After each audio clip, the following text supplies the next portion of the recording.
এবারের ঈদে মুক্তিপ্রাপ্ত বাংলা ছবির মধ্যে অন্যতম ছবি রাজকুমার। প্রবাসে ঈদ বিনোদনের তালিকায় থাকা এই ছবিটি ইতালির রাজধানী রোমের প্রেক্ষাগৃহে প্রদর্শিত হয়েছে। ঠিক যেন বাংলাদেশের মতনই পরিবার পরিজন নিয়ে স্বচ্ছ বিনোদনের স্পর্শ পেল প্রবাসী বাংলাদেশিরা। বাংলাদেশের ছবি আসলে এখানে মানে দেখার একটা অনুভূতি আলাদা। তার মধ্যে একটা ভিন্ন ধরনের ছবি দেখলাম, খুব ভালো লাগলো। মা ছেলের যে একটা সম্পর্ক, আমি সেটা দেখে আসলে খুব ইমোশনাল হয়ে পড়েছিলাম। আমার মনে হয় সুস্থ ধারার একটা সিনেমা এবং পরিবারের সবাইকে নিয়ে দেখার মতো একটি সিনেমা।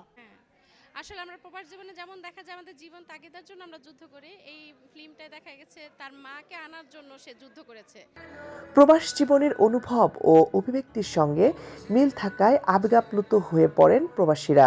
সেই সঙ্গে এই ছবির কাহিনীতে কুসংস্কার ও ধর্মান্ধতার কারণে সৃষ্টি পারিবারিক বিপর্যয় কিভাবে সন্তানদের উপর নেতিবাচক প্রভাব পড়ে তার প্রতিচ্ছবিও শিক্ষণীয় বললেন প্রবাসীরা। এখানে সমাজের জন্য, বর্তমান সমাজের জন্য বিরাট একটা মেসেজ আছে, একটা ভুল মেসেজ যে সমাজকে নষ্ট করে, এটা ফুটিয়ে তুলছে এই ছবির মাধ্যমে। কিছু যে মানে আদিকালের কিছু যে জিনিসগুলো আছে, এই মেসেজগুলো আমরা যেভাবে পাচ্ছি সেটা আমাদের জন্য খুবই উপকার হচ্ছে। প্রবাসী বাংলাদেশিরা বলেন, সুস্থ ধারার এই ধরনের ছবি পারবে আগের স্বর্ণযুগ ফিরিয়ে আনতে।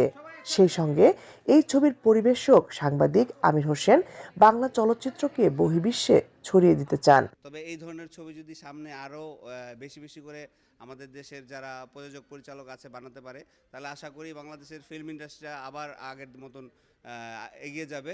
দীর্ঘ 15 বছর যাবত আমি আসলে বাংলা চলচ্চিত্র ইটালির মাটিতে প্রদর্শন করে আসছি। বাংলা চলচ্চিত্র সারা বিশ্বে ছড়িয়ে যাক, এটি হচ্ছে আমার সবসময় কামনা, এবং ভালো ছবি আমি সবসময় নিয়ে আসবো। তামুনা চৌধুরী, ৭১, ইতালি।